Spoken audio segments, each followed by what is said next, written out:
Welcome to the Oceano. I'm Peter Grinnell, the Harbor District General Manager, and I welcome you to the hotel and the beginning of the Harbor District's strategic business plan process. This process is going to take a year to a year and a half. It's going to be comprehensive, covering Pillar Point Harbor, Oyster Point Marina, and the district's activities as a county-wide agency. With me tonight is our lead consultant, Lisa Weiss Consulting from San Francisco and San Luis Obispo. Henry Pontarelli of the firm is going to preside over tonight's event. I will simply introduce him to you, and the program, which he will get into in more detail, is going to be an introduction to this process, what this so-called strategic business plan process means, what its purpose is, what its potential outcomes are to be, what the extensive ongoing process for community engagement and participation will be, and all of that. And so without further ado, given that we're starting a little late, I'm going to turn it over to Henry Pontarelli. And trip over the wires. Are we still connected? Are we still live here? Good evening, ladies and gentlemen. My name is Henry Pontarelli. I'm the Vice President and co-founder of Lisa Weiss Consulting. We're a land use planning and economics firm based in San Luis Obispo and San Francisco. I'm very pleased to be here tonight. We're the lead firm on this project. We're very excited about this project. My firm has been focused on working in California coastal communities and working waterfronts, particularly those with commercial fishing industries. And this is what we would call a target project. We're very excited about this project. We're here to initiate. This is what we would call an official kickoff, to introduce the project to the public and start to talk about what the timeline might be, and then to start to gather information from the public. We're good at this. We've done this before in other ports, but it's going to be a steep learning curve for us. There's a lot to learn here in San Mateo County and Pillar Point in particular, so we're looking forward to getting started. So this is the official agenda for tonight. I'd like to introduce the team, the organizational structure of the project, a project overview, study area. We got a couple maps that encompass the study area. Talk about the community engagement process, as Peter indicated, timeline, next steps, and Q&A. And hopefully you've signed in. There's sign-in sheets at the tables as you walk in. Brian will pass sign-in sheets around to those who haven't signed in. Make sure you give us your contact information, email address, phone number, and we'll keep you apprised of what's going on with the project. And I'm going to say this a number of times through the presentation this evening. We've set up a web page on the Harbor District's website, a separate web page for the project. If you go on the home page, www.smharbor.com, on the right-hand side, this is business strategic plan. We're just starting to build this component. So right now there's informational takeaway in the flyer from this meeting, but eventually we're going to populate. The intent is to make this a resource for the community. There's several. We'll get into it a little bit later, but there's documents that have gone before us that we've currently got 35 or 40 documents right now that look at environmental, infrastructure, or economic or financial performance reports in the Harbor District that heretofore have only been available in paper form. We've digitized those. We're going to set up a library on this web page as well. So stay tuned for that. We're working on that. Our team Consists of Moffatt Nichol. Moffatt Nichol is a world-renowned engineering firm. They're currently conducting the facility condition survey in the harbor, as well as the demolition strategy for Romeo Pier. They were on the team that put the designed the ferry terminal in Oyster Point Harbor, so they know this area. They're also going to be advising us on sea level rise and preparations and adaptations for changes in sea level. The Vice President, Dilip Trivedi at Moffatt Nichol, is a expert in hydrodynamics and coastal engineering. So there's going to be a component of this project that's going to talk about sea level rise and what the impacts might be for the harbor district. Very much looking forward to working with Dilip and his team. Nelson Nygaard is one of the regions or the country's top transportation planning firms. They're the lead transportation planning firm on the Pillar Point update, Princeton planning update, excuse me.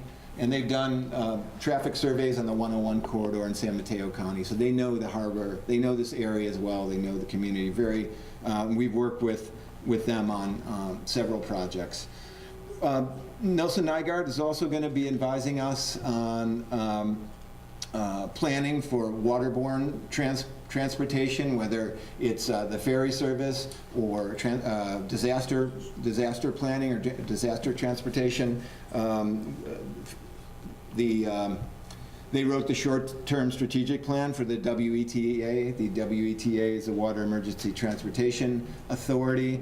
They're also doing some work in Alameda County with the ferry service there. So they're going to be advising us on opportunities, economic opportunities for waterborne transit, as well as disaster planning on the bay side and on the coast side. Tenera Environmental is based in San Luis Obispo. They are a marine biologist, marine environmental firm. We work with them on several fishing projects. One that was to deploy cameras on the back of groundfish vessels instead of the requirements for carrying 100% observer coverage. So they're a very sharp team. They're going to be looking at the inventory of native species and non-native species in the harbor, in the offshore area or the inshore area, and advising us on best practices to favor the natives and avoid non-natives and maintain water quality. They also know the area. They just completed a visitor impact assessment for the Fitzgerald Marine Reserve for the San Mateo County Department of Parks and Recreational Department. So very much looking forward to working with them here. My firm is Lisa Wise Consulting is the lead. We'll be responsible for project management, community engagement. Our team consists of MBAs, experts in land use policy, architects.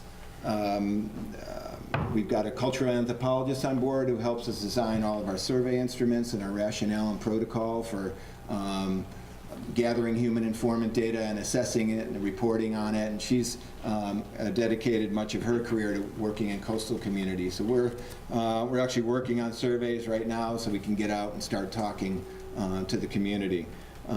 We're also going to, Lisa Wise Consulting is also responsible for the sustainability, the fishing sustainability plan here. And this is a extremely important component of the project. Pillar Point Harbor is one of the top 10 commercial fishing ports. I'm sure a lot of you know this. One of the top 10 commercial fishing ports in the state of California, and California's $200 million commercial fishing industry, and the industry generates hundreds of jobs. We're very much looking forward to working here. We did a rapid assessment of the fishing industry in 2012, and we're looking forward to doing more detailed work here, starting soon. So in terms of the project structure, the community has, through the Board of Harbor Commissioners, has tasked the Harbor District to conceive this project and conduct a public bidding process in which we were hired.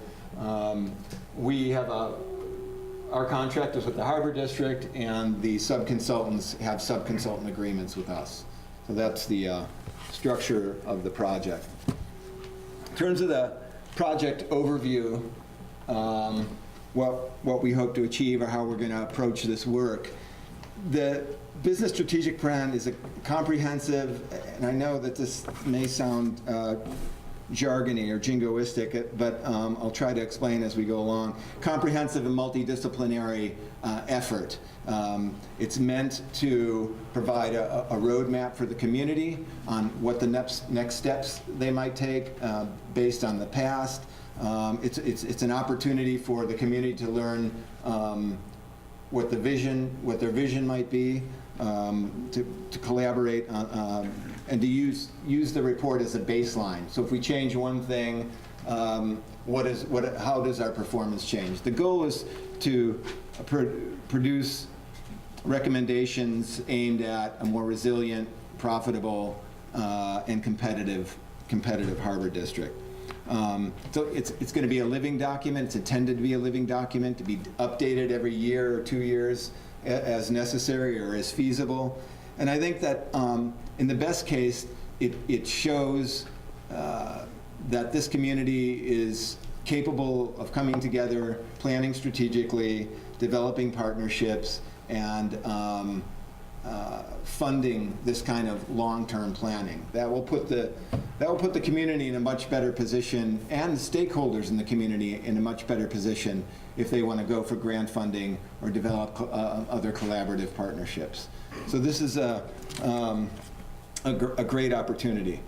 So it's going to call on, our work will call on current and past planning efforts, as I indicated. We're in very close communication with the managers of the Princeton Planning Update. We know that's going very well. We've got the background existing conditions report in-house.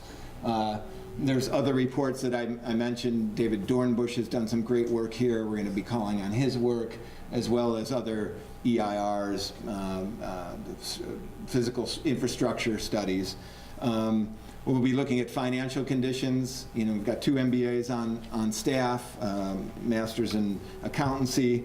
So we're going to be looking at the financial conditions, physical facilities, market opportunities, revenue enhancement, environmental impacts, and finally, you know, one of the largest components of one of the important components of the project is the commercial fishing industry, the sustainability plan.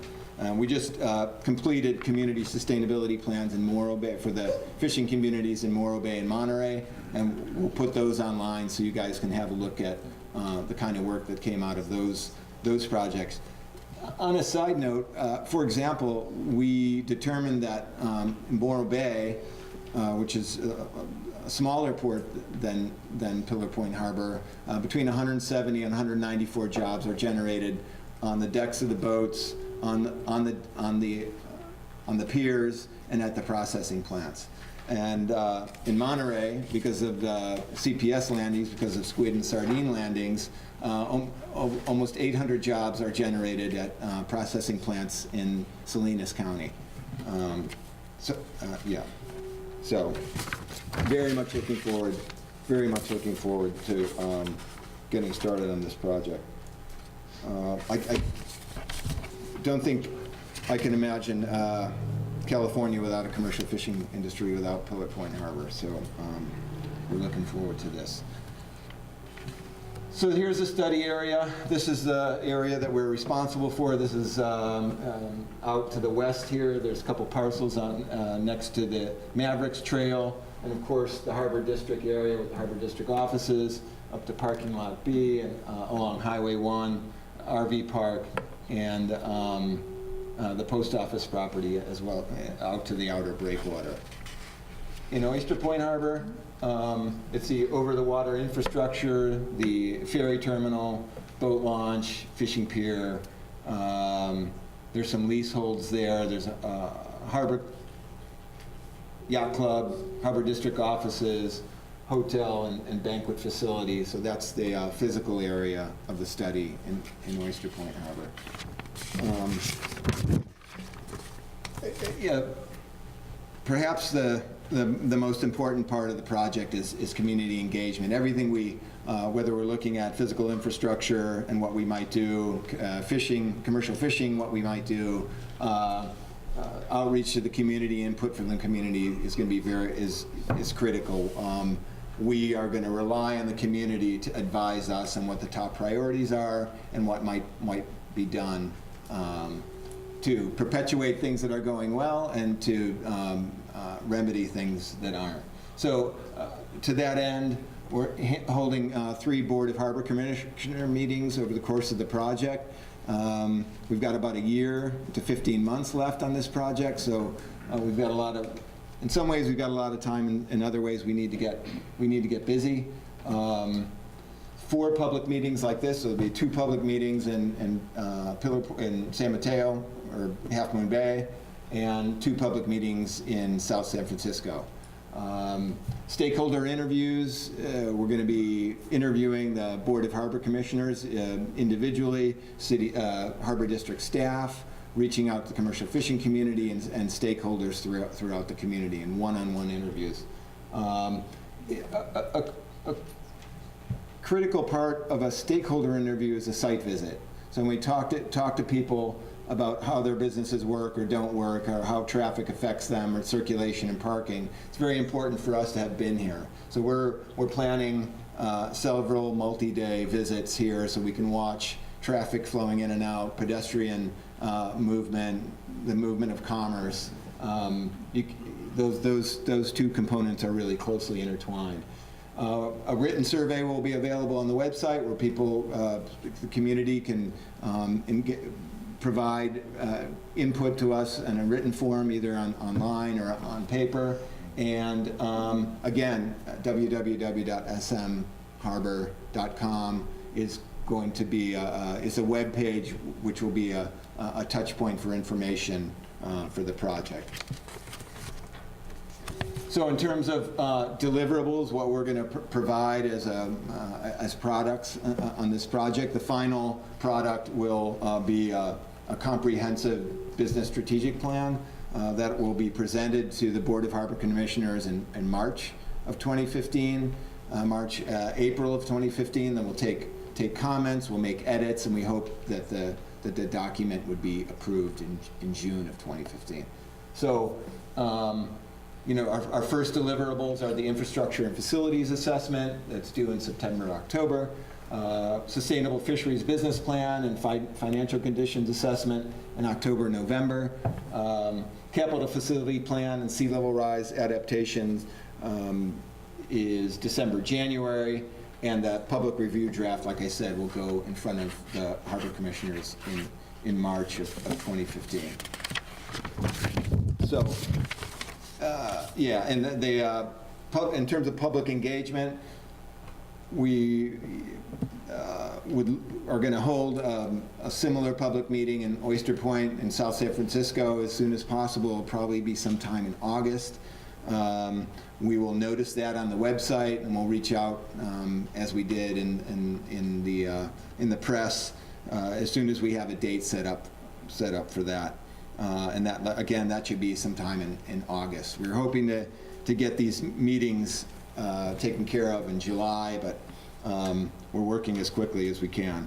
The interviews will start in earnest in August and September, the one-on-one interviews. Certainly we're going to be taking input throughout the project, and we're going to be conducting interviews likely throughout the project, but the bulk of the interviews will be conducted in August and September. The public meeting, the next public meeting in Half Moon Bay will be in November. As soon as we have the date, we'll put it up on the website. We'll try to notice everyone as soon as possible. And public meeting 4 in South San Francisco or in Oyster Point will be in April. And again, we're gunning for adoption in June of 2015. So this is a little bit redundant, but it's, you know, I wanted to make it clear what our next steps are. Planning this meeting in Oyster Point. As soon as we get done with this meeting tomorrow, Monday, we're going to start working with the Harbor District to figure out a date on when that meeting might be held, and to notice the community. Stakeholder interviews are working on survey instruments right now. those survey instruments. As soon as those are ready, we're going to post those on the website, and we'll be down here conducting interviews and contacting people and conducting personal interviews. The financial conditions assessment, we've already started looking at some of that information, particularly the debt retirement program. Working closely with Moffitt Nickel on the existing infrastructure and facilities assessment. And, you know, there's our first presentation to the Board of Harbor Commissioners on preliminary findings will probably be sometime in September. As soon as we know that date, we'll notice it on the website and let the community know. So with that, I wanted to leave as much time. Nobody wants to hear me talk except me. And I wanted to leave as much time for, public comment as possible. So right now, our intent is to answer any questions about the project and about our approach, about our goals, and then start to gather an idea of what the highest priorities are for the community regarding the Harbor District. Brian's going to take notes. I'll take notes as well. And we have a microphone up here, I believe. Needs to turn on. Turn this. Switch on. Wax on. Wax off. On the microphone Yeah. itself. Let me wax this off. Okay.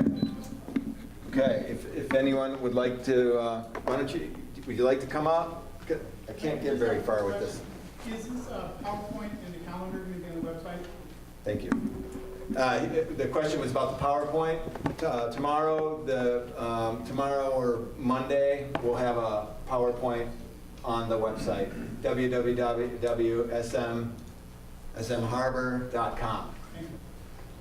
Quick question. Will there be a project advisory team? I thought that was in the Right. original. Right, good question. So I think as we move along, we look at physical infrastructure, the financial components of the project, the environmental components of the project. The hope is to engage experts in those fields to review our work and to act as information sources. Wait, say that again? Is there not going to be a advisory group of stakeholders? I think that, the strategy is to work on the specifics, on the finance and infrastructure, to work with experts on finance and infrastructure or in those particular categories. So there'll be no stakeholder or work group? No. So we thought that was, as we're moving forward, we thought that was would be a more powerful concept to have, the experts in finance to be helping and advising us on finance, experts on infrastructure. I have a problem with that, so just like to voice that concern. Cool. I was wondering how much this study is costing, and while the study is going on, are you going to be spending money on anything else, doing any building or anything else going on? The question was how much the study, what was the cost of the study, and if we're going to be engaging in any kind of implementation. I'll let Peter take the question on the cost of the study and where potentially where the money is coming from. But our intent is, this is a planning document, so we're going to be looking at existing conditions and making recommendations. But are you going to do anything while this is going on, while the planning's going on? Yes, we're providing a strategy document. So implementation is really important for us. We don't want to. Our intent is not to create a report that sits on the shelf. We completed a revitalization plan in San Diego in 2010. After which we raised $400,000 to rebuild the offloading facility and get an ice machine down in Driscoll's Wharf. And Morro Bay, we just finished a community sustainability plan there. And we raised $60,000 from Joint Cable and the city to do a feasibility study for a boatyard, because one of the top priorities for the community was a boatyard. So implementation is very important, but implementation is not part of the framework or the scope of work in this project. You want to take that? I think Henry's last point is speaking right to it. This is not an implementation project, it's a planning project. The Harbor District's existing budget sets out what the Harbor District at this point in time anticipates it might be doing during this fiscal year, which ends next June 30th. It's not our intention to undertake major new investments or initiatives pending the completion of this study. So that's really where it's at. In fact, the major purpose of this whole effort is to provide a good, solid framework that we can use and adapt as we move forward over the next several years. So we're going to take the opportunity to kind of go relatively slowly on any other potential investments until we learn much more. So that's that.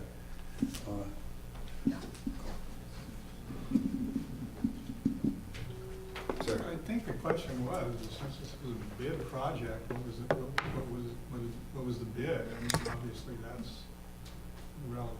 I mean, that's a relevant Right. point, and obviously you bid on it. Yeah, it was It was $240,000. accepted, so- It was over $270,000. Okay, 270. okay. 275. Yeah, I was sitting here didn't know that. Okay. Sir? Hi, Henry. You mentioned in the stakeholder meetings, some of the people that would be stakeholders. I noticed that there were no people from the community being considered as stakeholders. I'd like to give you a heads up. In the past, when the Harbor District has proposed things for Birch Beach, or I hear now they want to start looking at paying for parking, the surrounding communities are highly impacted by that, and this community is very protective of its ocean views. That's why we live here, that's why we commute over the hill for 45 minutes to an hour, and I think it would be remiss on your part and for the Harbor District not to include community members in this, because otherwise any implementation later on will be a long, drawn-out process with coastal commission. Okay, I think the comment was that we should include the community in this, and if there's Stakeholder meetings, yes. as stakeholders. So if there's neighborhood groups, or there's groups that we should meet with, then let's try to get that data before the meeting, once we convene the meeting, and we'll take that contact information.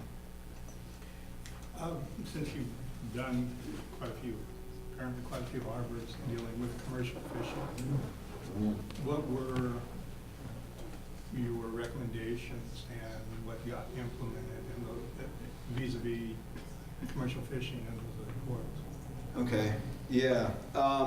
Like I said, San Diego, we had the offloading facility, Pier 4 was falling apart. You know, the implementation measures were developed from extensive community input. We did 150 hours of interviews in San Diego. That was a $500,000 two-year project. We made contact with all 84 commercial slip holders in both harbors. So ICE, farmers market, and offloading facility were in the top. So we raised money for the offloading facility to be rebuilt. We got an ice machine, and we got a farmers market started in San Diego. Port of LA, we did a land use plan there. They wanted, the processors needed more stability. They were on a year-to-year lease. They felt they couldn't invest in their properties if they didn't have longer leases. Once we got done with the land use plan, they extended leases out. I believe it was 15, with the option for 15. They attracted 2 new processors down in Terminal Island. So Morro Bay Boatyard came out as priority number 1.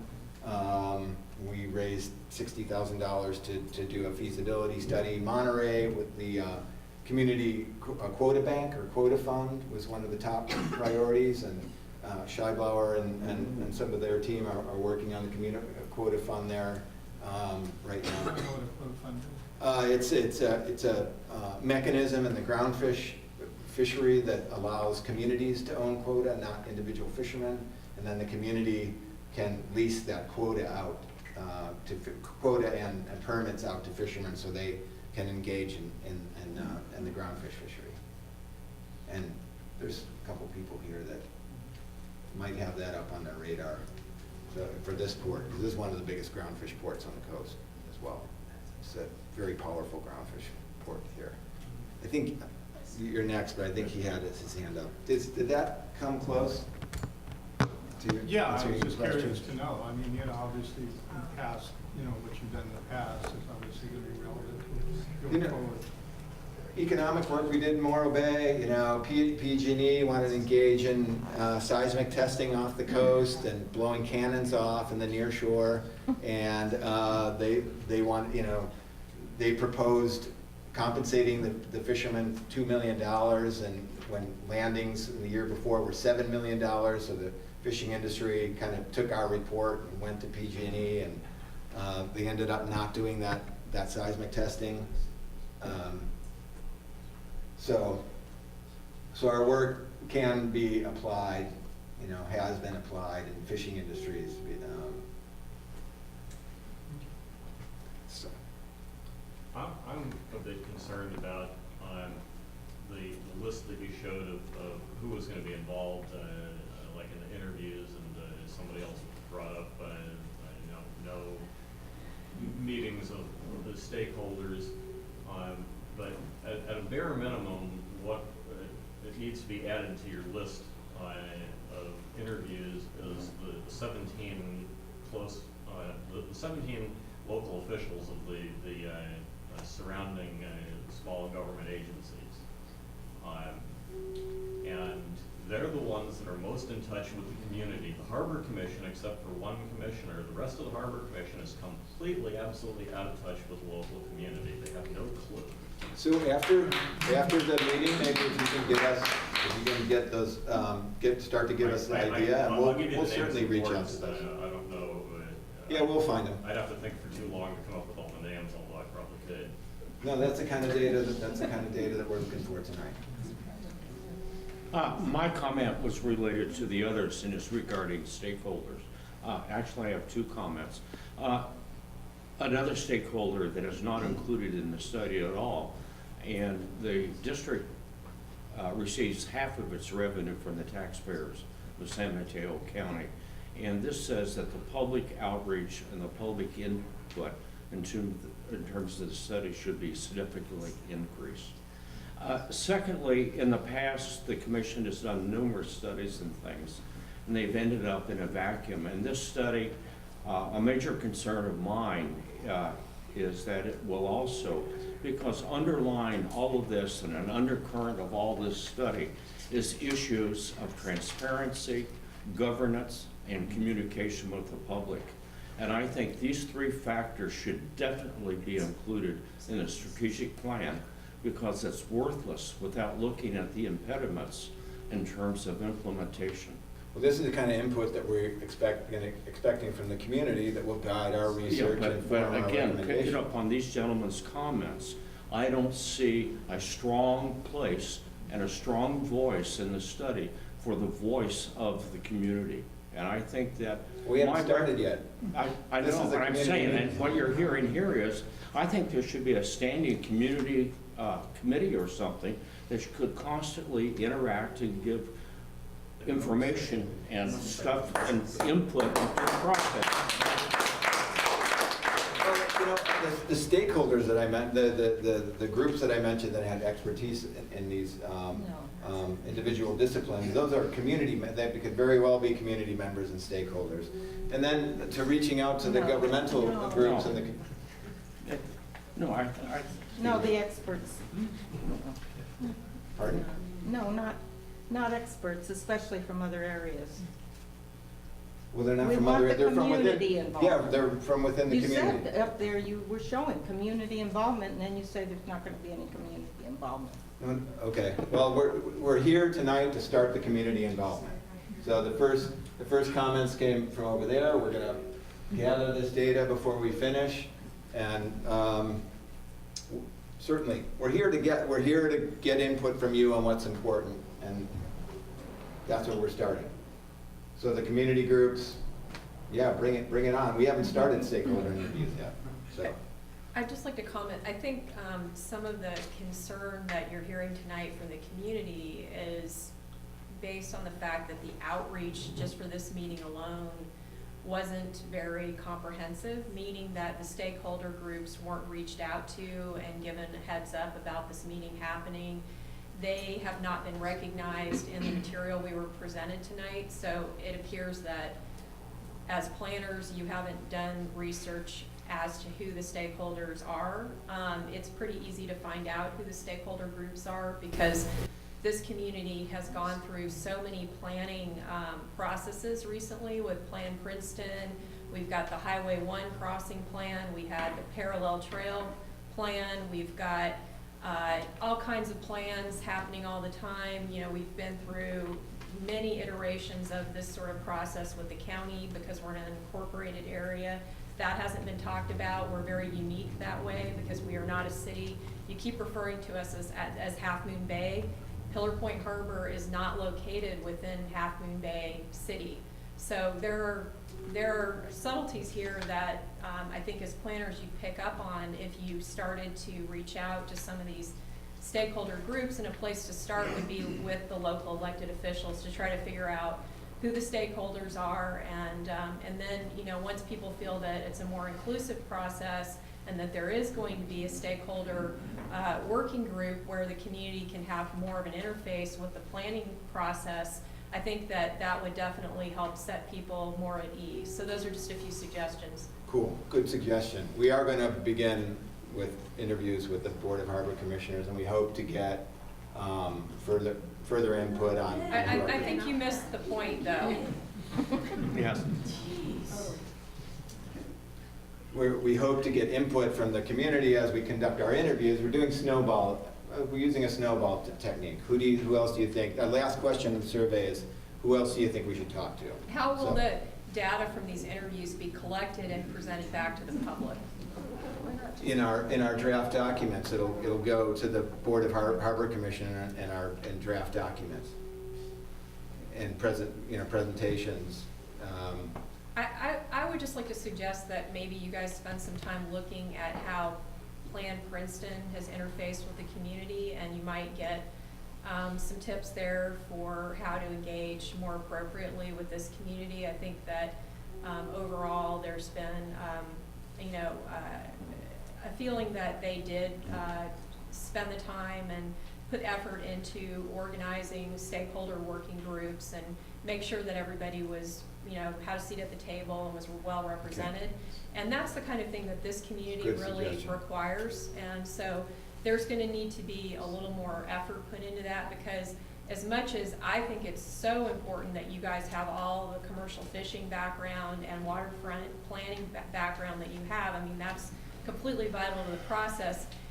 It's very valid also to point out that over 50% of the revenue that funds this district does come from the taxpayers, and this district serves the community in many other capacities, such as providing recreational opportunities and so on and so forth. So it's got to be a pretty broad outreach.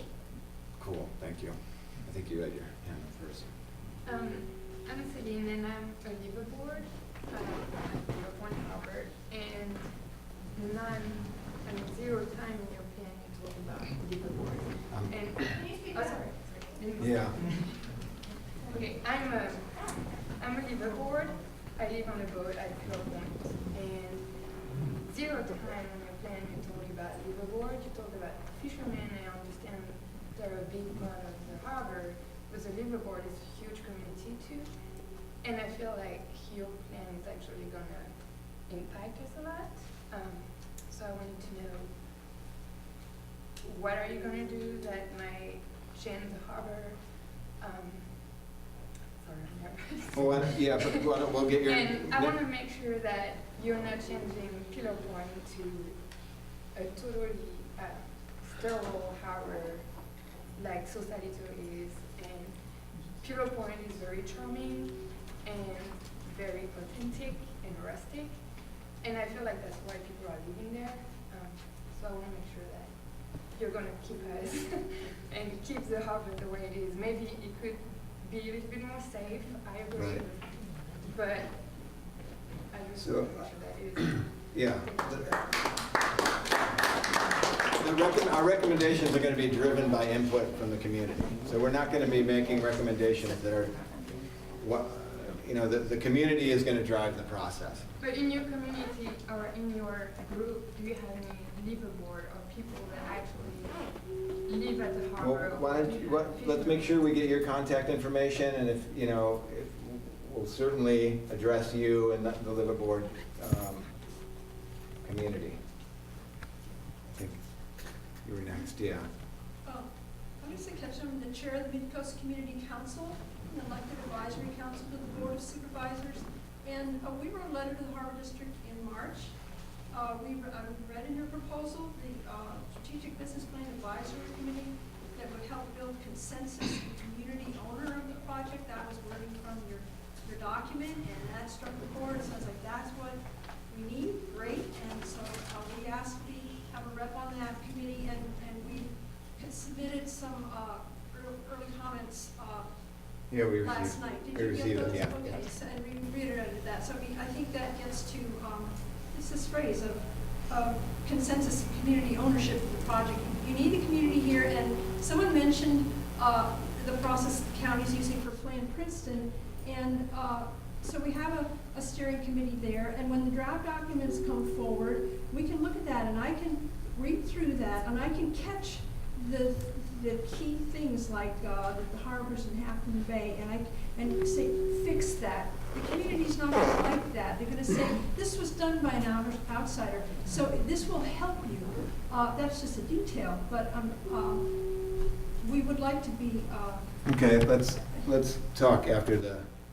This is the beginning of the process, so we're here to learn. Like I said, we have a steep learning curve. There's a lot to learn here. If we need to modify the approach or remodify the approach, we're certainly willing to engage in that. I think someone else had their hand up.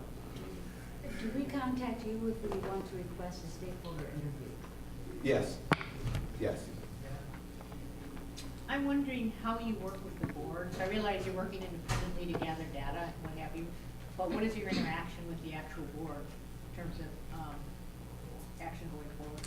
Yeah, so there's 3 meetings scheduled with the board where we'll be presenting preliminary findings, and we're going to be conducting one-on-one interviews with the board. That's the extent of it, I think. Well, it feels like if we just have these individual stakeholder meetings where there are all these isolated meetings, there's no synergy created, and people aren't building ideas off other people's ideas. And I think that you lose a lot by having isolated interviews. And I'm not saying that you shouldn't have them. I think that's fine. But I really think that there should be more of a coming together collaborative process, and that's the point of having meetings. And if we're only having 2 meetings and this is 1, and all we're doing is talking about process, we're not getting to any real, meat on the bone, like let's talk about planning. So, in the past when we've had planning meetings, they've been more like workshops, where you would see these types of photos, these are beautiful, and then people would talk about, well, hey, what if we did this, what about this? And then you guys would take notes, and you would get our feedback, and we would all be here as a group working together collaboratively, and then you would synthesize our input, and then you would come back and say, well, based on all of your feedback, we came up with these recommendations. So that's the process that the community has now grown accustomed to. And Okay. I think that's Message the received. expectation. Message received. I did some of that with this group earlier when I first got here. Got a chance to talk to them one-on-one. We were the first in, I think, pretty much anyway. I have a boat at Pillar Point Harbor, been down here for 27 years. I've paid in dock rent, which we could buy most homes in other parts of the nation in dock rent. And every time I get an opportunity to do so, you know, be it at the Princeton meetings or what have you, I can't reiterate enough what you said they did for Morro Bay. That's what we need here. We need a haul-out facility. Now, is that something that's being seriously considered, or? Yeah, well, you know, if we, as we get input from the community, if a haul-out facility is something that the community identifies as a priority, we'll make a recommendation, and we'll do some research on it. Because we had one. Absolutely. And then it was closed down. Yeah, there We're was open there were ocean rails, harbor. and the rails got damaged in a storm or something like that, But yeah. the bottom line is the Harbor District had the opportunity to buy the property dirt cheap, and they scuttled it. Okay, well, we'll need to talk about that. Jim? Yeah, my name's Mike McHenry, and I've been here a long time, I'm a commercial fisherman. And I'm also a leaseholder out at the end of the dock for unloading fish. And I fished out here for 55 years. And I've been up and down the whole west coast. And this price that you're talking about here is just, it's gonna get passed down, my observation, it's gonna get passed right down to the leaseholders, the berth holders, et cetera, et cetera, et cetera. We're gonna have to bear the burden. And the reason I'm thinking along those lines is, we just got hit with the steepest fish buying fees on the west coast of last year, and we're forced to pay it. And we tried to get competitive rates, and we were shunned. We were told that they would do it, and they just didn't do it. Take it or leave it. But traveling up and down and knowing a lot of fishermen and a lot of, been in there almost every port up and down the west coast. What I found is, if you have good commissioners that understand the fishing business, the yacht business, the whole marina business, everything, you know, with all due respect, we don't need somebody like you to come in and tell us how to do it. No, Brookings was a prime example. It was going to hell. A good friend of mine got in there on the Harbor Commission, got a couple more guys. Next thing, they had ice facilities, they had everything. It's been a turnkey port for the last 30 years. And it gets down to getting good people that understand the situation. Here we have people that have no idea about the fishing business, berthing business, etc., and they're running this harbor. And that's just my take. Well, thank you. In terms of the wharfages, rents and wharfages, we did an assessment of wharfages and rents for the Monterey work, and certainly can, work with you guys on. Well, we can't. I tried to work with the Harbor Commission now, and they just poo-poo me. Take it or leave it. Well, we'll talk. Please, that takes. Seems to me a huge constraint on anything you're going to do is the fact that the project has been running a structural deficit for decades, like 20%. So, he's asking who's going to pay. Where are you going to get the money to actually do anything to change that? You can't, there's no money to actually invest in stuff unless they can borrow it somewhere. Or I don't think you can get any more money out of the people that use the harbors right now. There's been some talk about like parking meters and some other efficiencies that people talk about mentioned, or other sources of revenue, but we're talking about a $2 million a year shortfall. All right.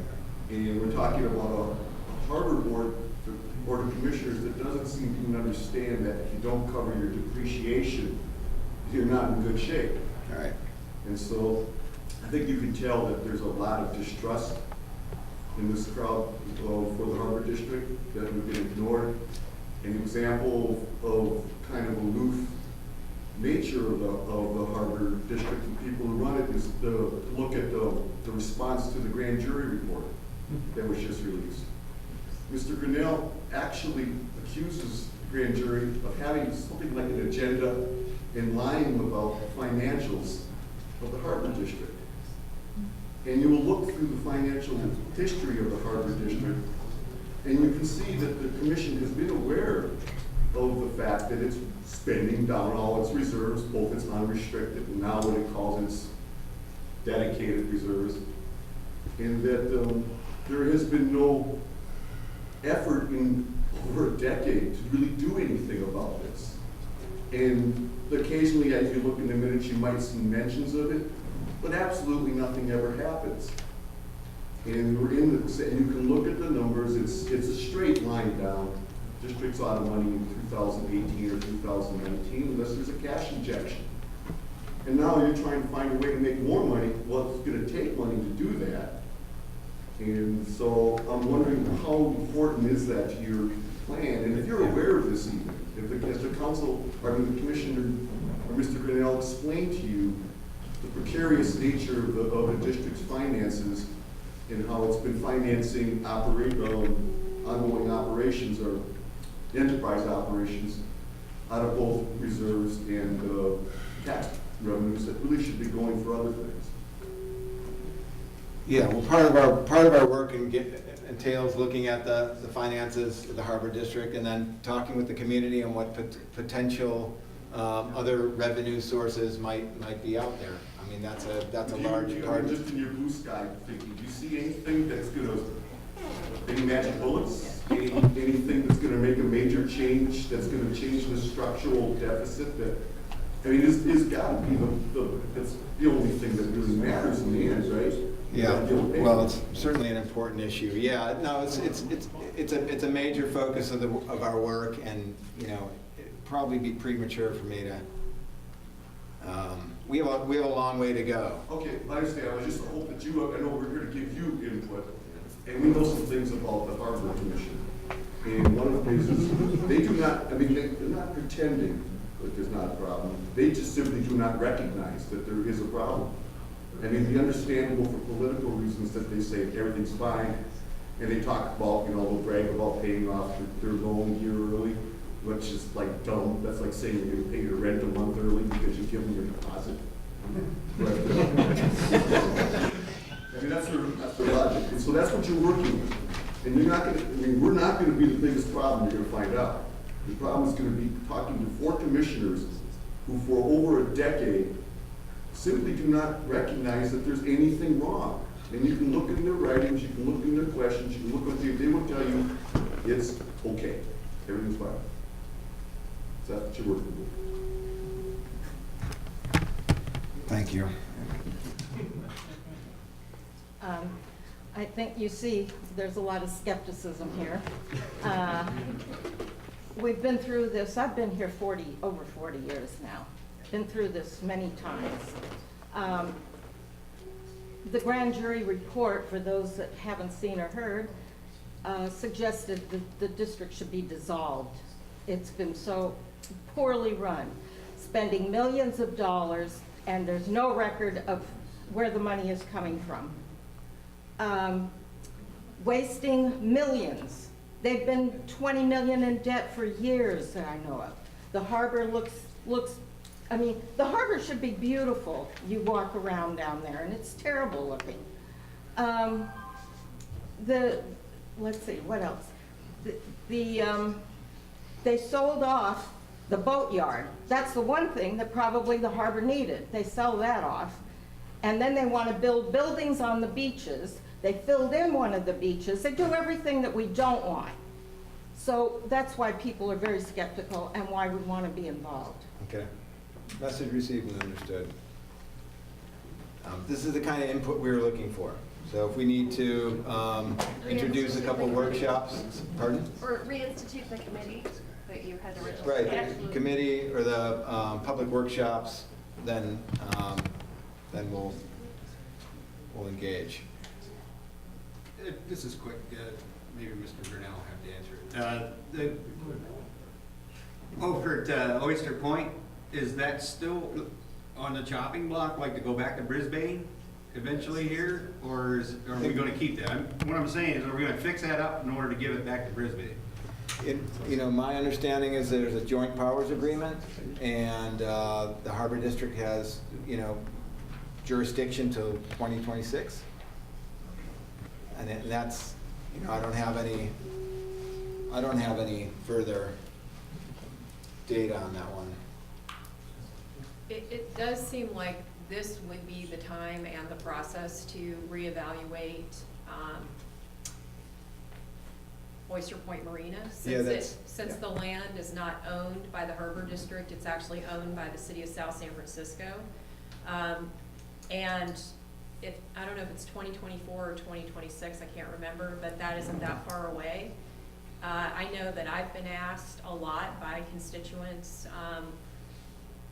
given our financial problems, if it wouldn't make more sense just to, look into essentially giving that back to South San Francisco and getting out of the lease early, or,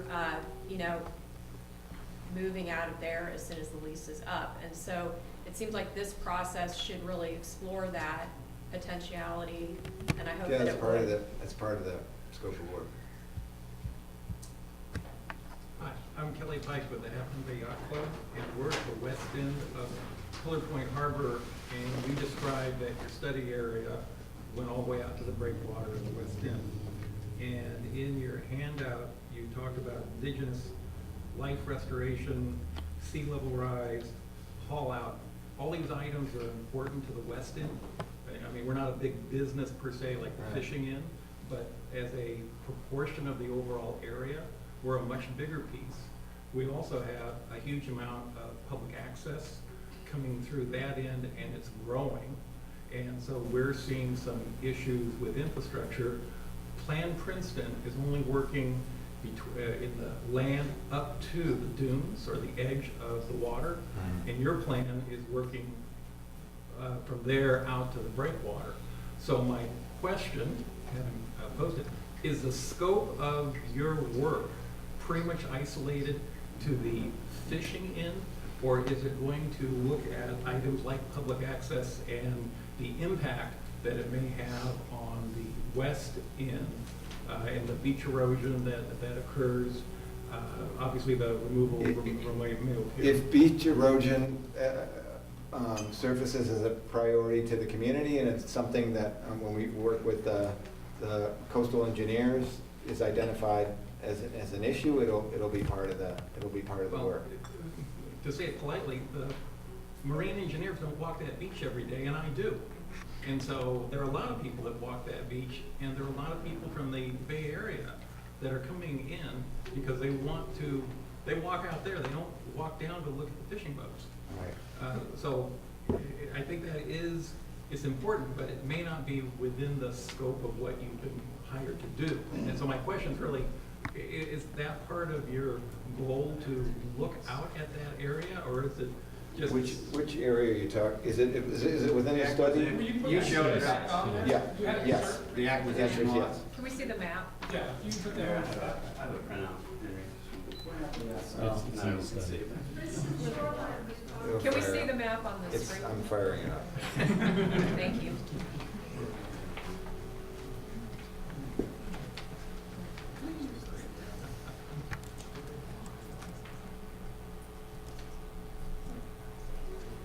Oh, there you go. Well, Yeah, it's coming on. While you're waiting for that, you said if it's determined that erosion is an issue, I think that everybody on the coast side, which excludes three of the commissioners and the general manager, most of the commissioners and the general manager are the only ones who don't know that it's a problem. Everybody else who's local knows that erosion is the #1 problem here. And the fact that you don't know that means that they've given you crappy direction. Well, thank you. So, would you like to point out the? Go up and look at Romeo Pier there. Romeo Pier is easy to pick out. Yeah, that's the west end, that whole area. And from the harbor, all the way looping around to the breakwater is an area that is walked and people come down, Yeah, to we walk it, to walk it. kayak, to spend a lot of time in that area. So I didn't see anything in your presentation so far that you would be trying to get input about that area. So that's really my question, is are you Yes. tasked with that? And so we should. Yeah, that's part of the scope of the work of the project.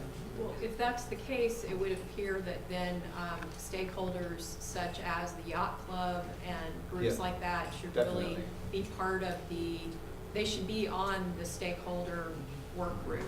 they're considered stakeholders and people that we would, or groups that we would reach out to. Absolutely. So number one, thank you for your time and sharing this and avoiding the conflict. It's been very depressing.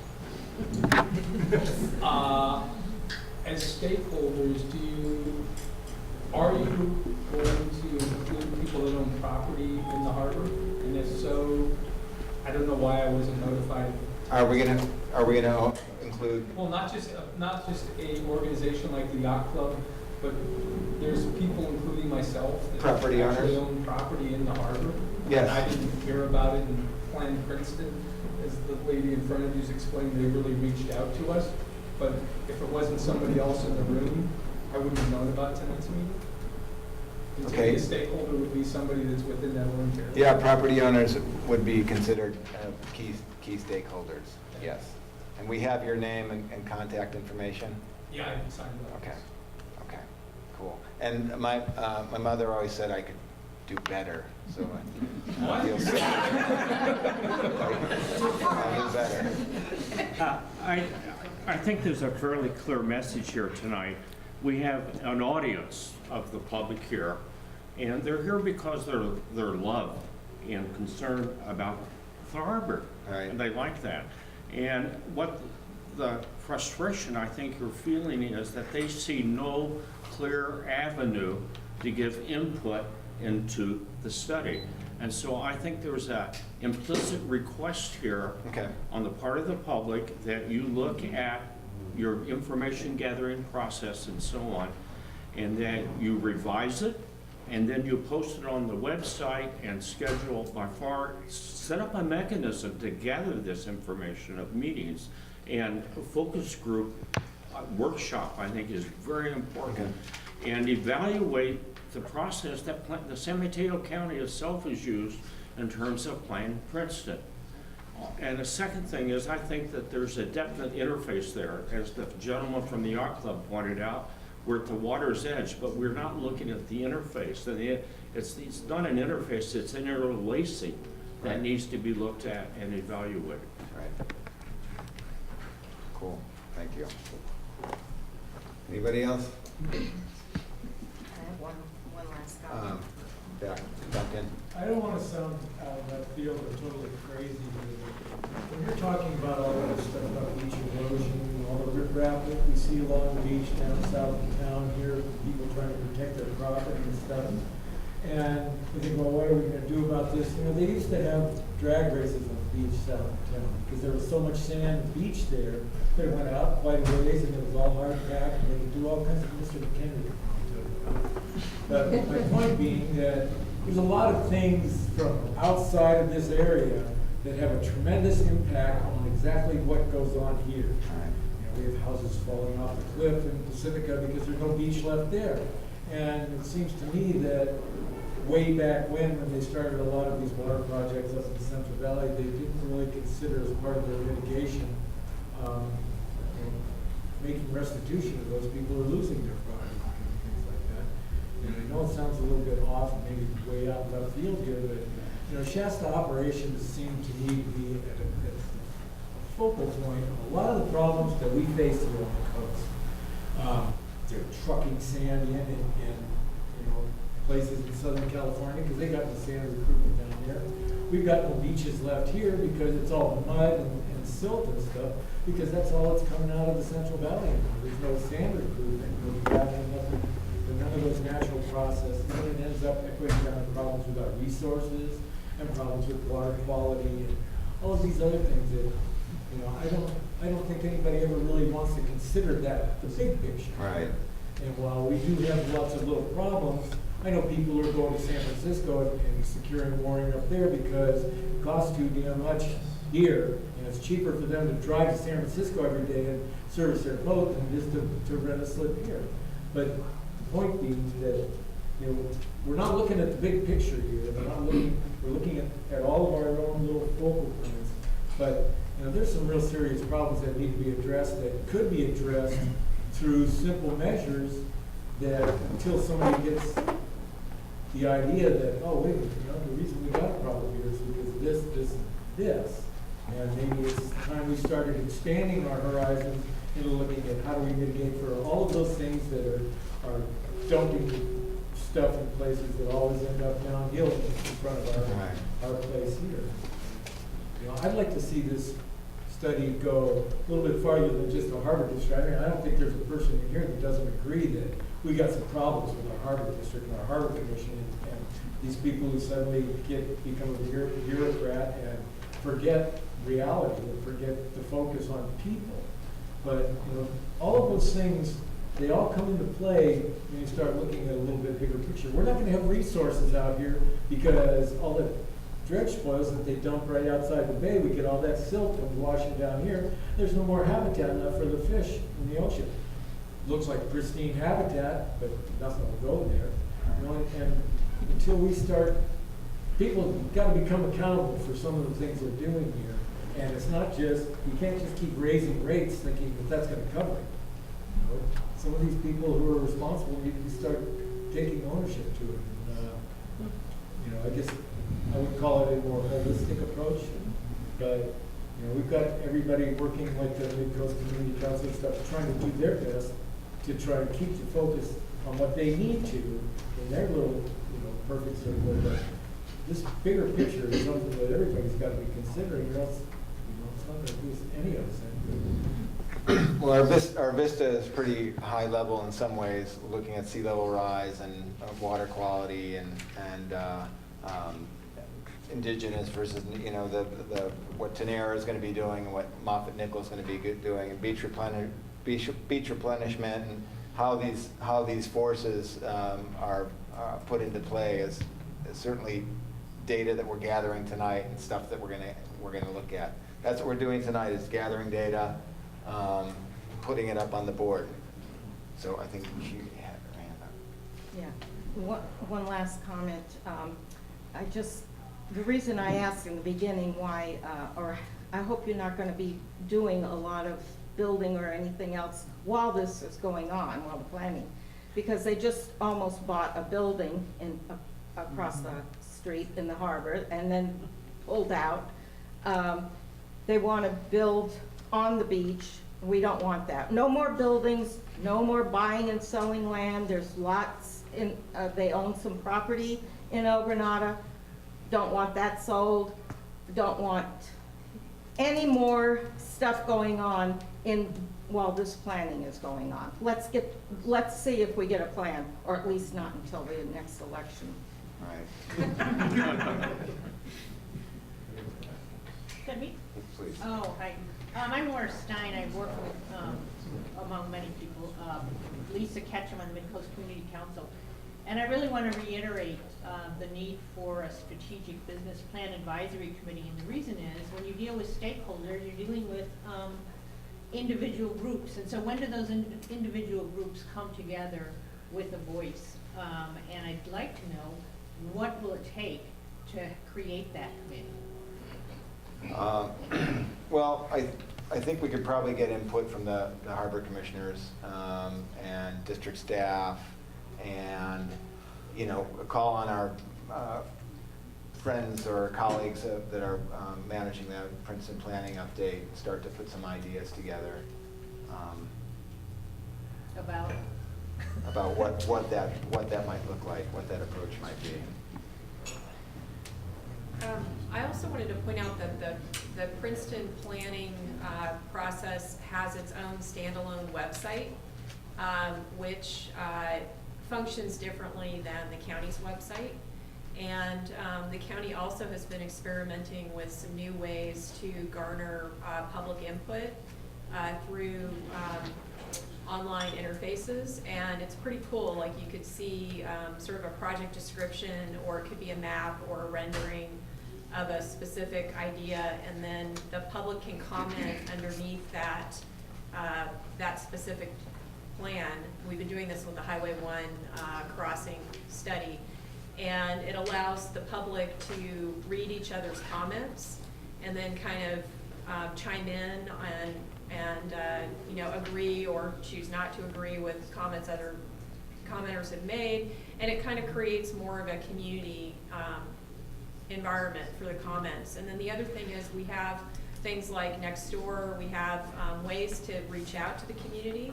And this meeting came up very quickly, so there wasn't a lot of time for public outreach, but some of the people involved with the Mid-Coast Community Council made an effort to try to contact people and let them know about the meeting, and I know others did as well. But I think that I'm noticing that a lot of the business owners at Pillar Point Harbor are not here at this meeting tonight, and I'm wondering if they even know about it. So I think that the effort to reach out needs to be much broader, and you know, the county has done things like send out postcards, or they've been very aggressive in their outreach effort for Plan Princeton, and I think that looking at their methodology for that would be really helpful going forward, because this does need to be a very inclusive process. Cool. Sir. I'm going to ask you a question a little more in your wheelhouse. You've done a lot of these studies, and you have to pick timelines if you're on the business plan side, so that you can propose things that are realistic. What kind of a timeline is already, or is there a timeline attached where you're saying this is a 5-year plan, 10-year? How far out are you looking? Just on the business, obviously, some other issues are, as you said, like title rights is much bigger. Well, I think that, as I mentioned, the intent is that this is a living document and it's updated when feasible, every couple of years. I think there's probably some things, I think in this community, there's probably some things that need to be done pretty quickly. And there's probably some low-hanging fruit that we can address first. And we're probably going to look at short-term, medium-term, and some long-term In what kind of time frame implementation. were you attached to that? You know, 2 years, 5 years, What's 10 years. Pardon? Short term, what's short term? Short term is 2 years. You know, by the time we you know, identify grant sources or go out and find money to try to engage in something, you know, 1 to 2 years would be short term. You know, even in Morro Bay to get $60,000 from joint cable, you know, that we had to wait for the grant cycle to come up, and so. Are you going to get specific with, I know some of the engineers and stuff are involved, and I'm wondering how specific the plan will get about future dredging operations. Obviously, we've got areas in our harbor where Dredging is bottoming out, and we've got beaches that significantly need replenishment. So there are a lot of opportunities there, and we have harbors such as Monterey where they have like a 5-year dredging permit, but it's obviously a big process to get that implemented. Yeah. So are we going to come out of this with a plan for dredging, or is that? Dredging's a part, you know, we're looking at dredging. If dredging is identified to be an issue, a need here, then we'll certainly make recommendations on how dredging should be addressed. You know, Moffett Nickel, you know, they're doing a $700 million project in Guam for the Navy, and it involves keeping the harbor dredged at 52 feet or something like that. So The one concern I have about, I mean, I know Moffett Nickel does amazing work, but we don't have a lot of money. In fact, we don't have any money. So, given that, you know, when I go down to Monterey and I look at their dredging operation, they got their own equipment. Right, they've got their own people doing the work themselves. They've got parking that they have paid parking as well, and there's other Well, it's a city-owned harbor. It's a completely different structure. Right. So it's a department of the city. It's a department of the city, right? But they have done some collaborative things with local business owners and residences where they've done collaborative beach restoration projects and things like that. Yeah. And just the fact that they own their own equipment, you know, seems like that would help keep the costs down. So I'm hoping that the study isn't going to, you know, give us some pie in the sky, well, we could do this, but we really need to know how we can do it cheaply and how we can do it with our own staff and our own resources and buy our own equipment, things like that, ways to keep the costs down. Cool. Yeah. Sir.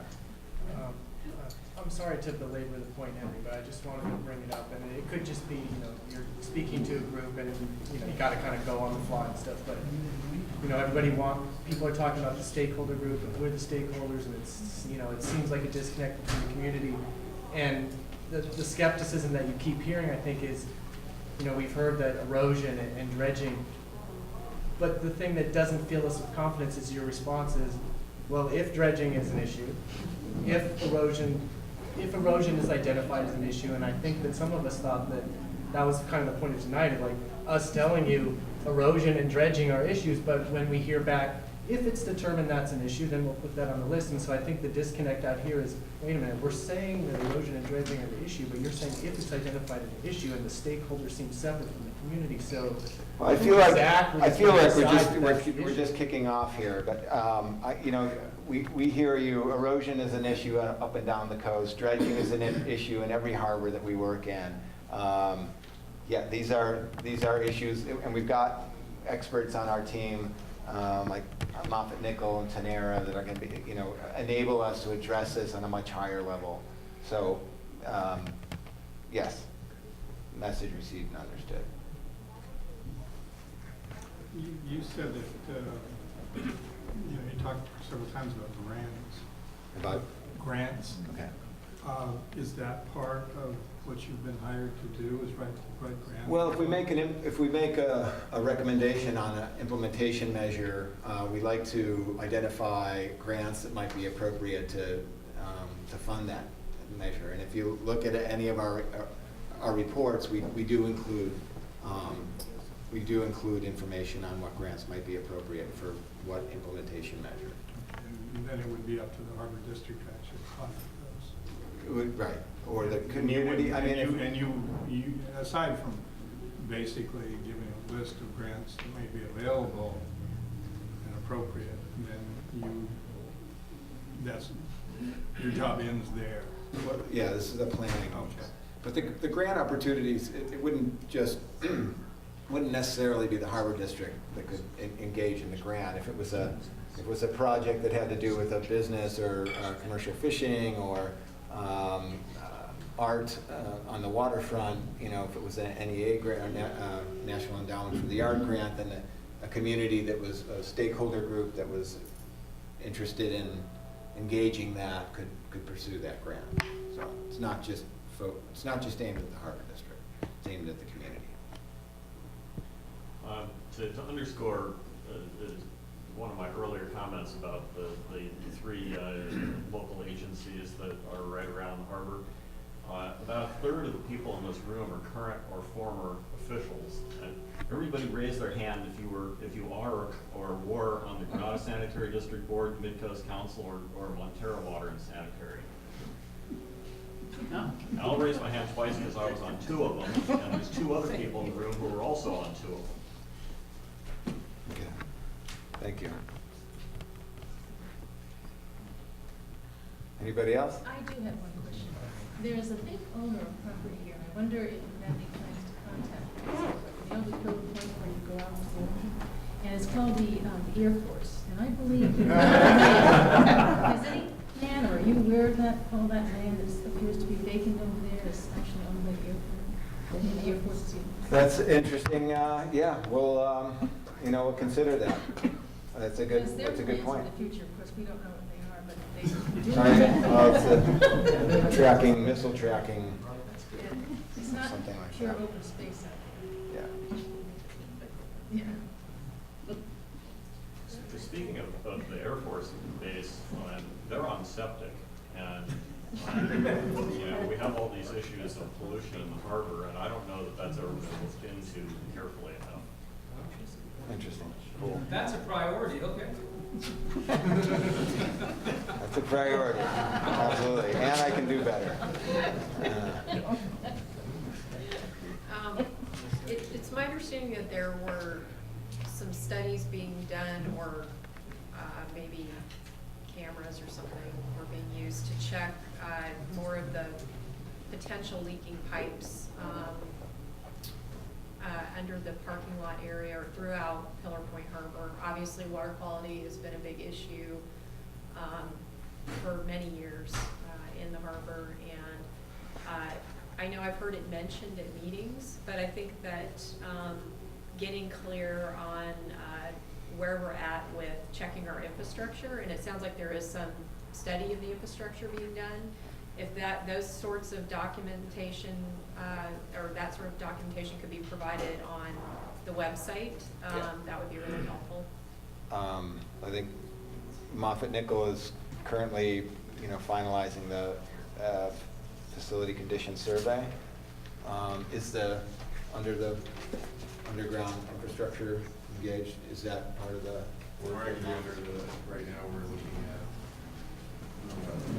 who could be our vendors for that, so we can go out to bid and make sure they're notified when we go out. We have to get board approval to get the bid. So we haven't looked at that. That's in this year's plan. We can't basically camera the ones. Okay. Yeah, so that's coming soon. Since the Air Force is brought up, I mentioned this in the earlier meeting I was at today. The end of the street down here just floods out every real hard rain. There's a drain that goes over and it goes into the wetlands. And I had the county out there the one day, and they told me that they put a camera through there, and apparently the pipe was cut. And then it's halfway plugged off now with concrete. So that's why that restricts up and then just fills up at the end of the street down there. But, the entire end of Princeton down here, whenever we get a good hard rain, and that's, granted, it's on that access road that goes out to the acquisition lot. When you said you went out that way there today. Yeah. And you mentioned that if there's erosion, well, there's horses out there with tape on it to stay clear of the one area where we used to all be able to sit on a bench and or walk the perimeter near the edge of the water. Now it's falling all into the water out there. So that walkway's been falling apart. So just 2 items. Okay. Erosion, very important. California's falling into the sea. Yeah. You talked about making visits here to get a sense of what it's like, and I just wanted to make sure that you include weekends because they're a totally different animal than every week here. Cool. Good idea. Warm weekend? Warm weekend. Last weekend in April. I'll do what I can. Anybody else?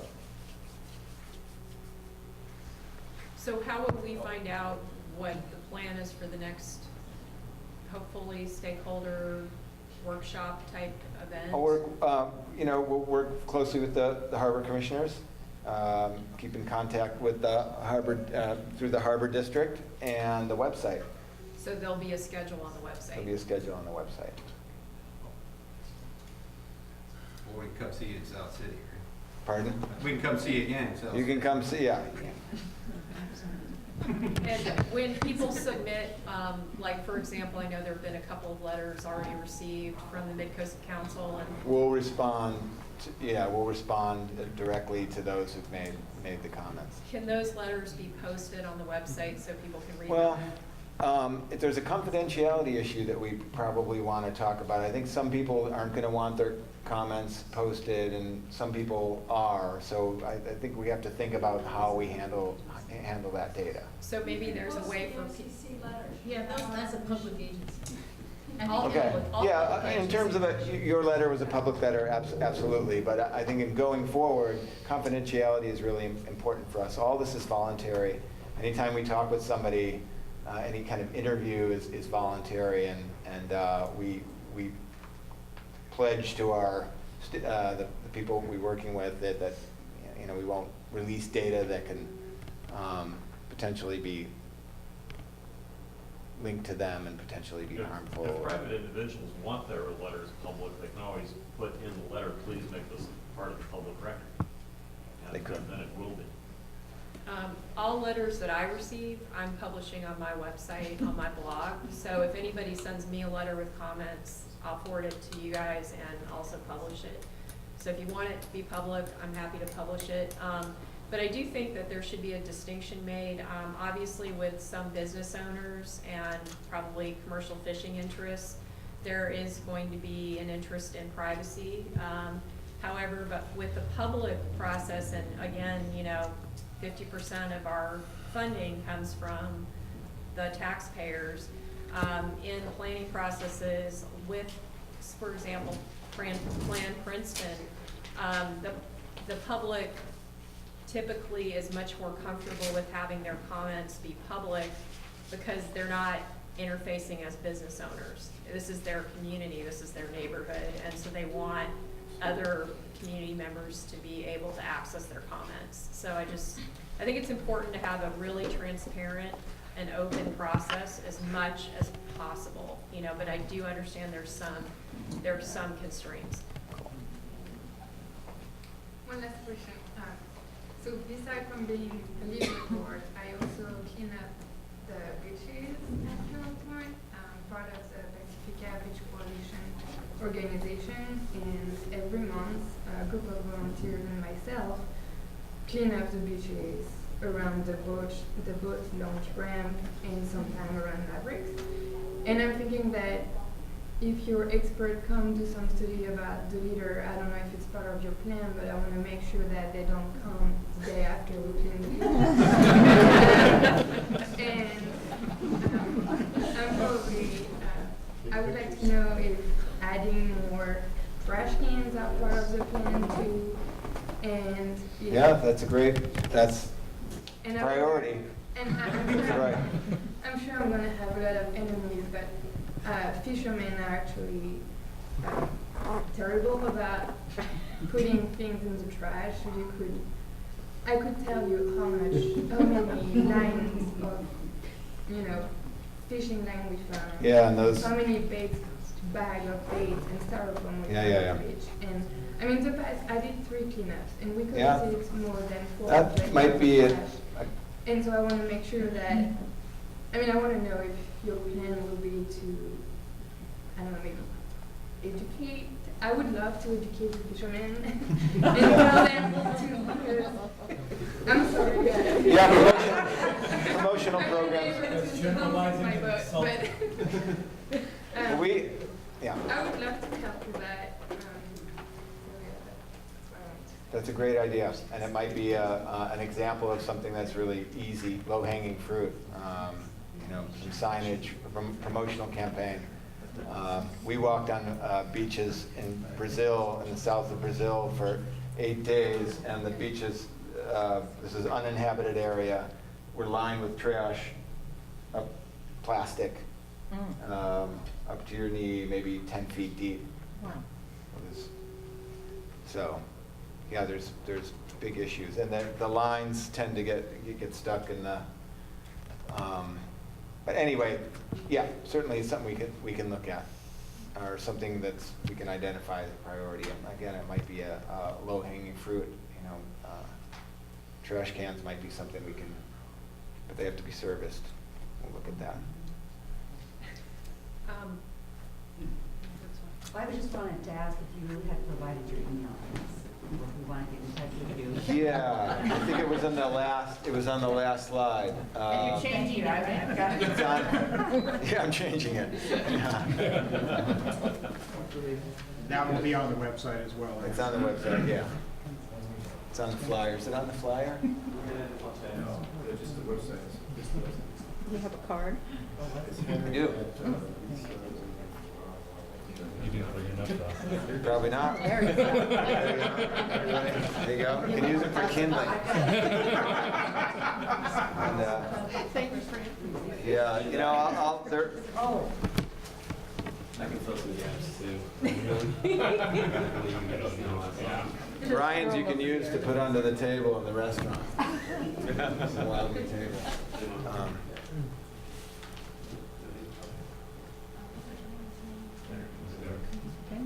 Yeah. That's me, I am.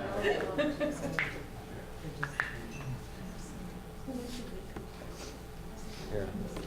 Can we keep passing that? And if you want to join the beach cleanup, I have one coming up Thank you. I can give you my card if you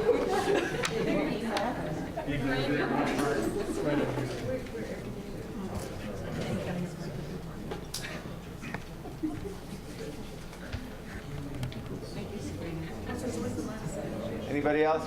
Oh, she said that was the last one. Well, thank you, really. We have a lot to learn.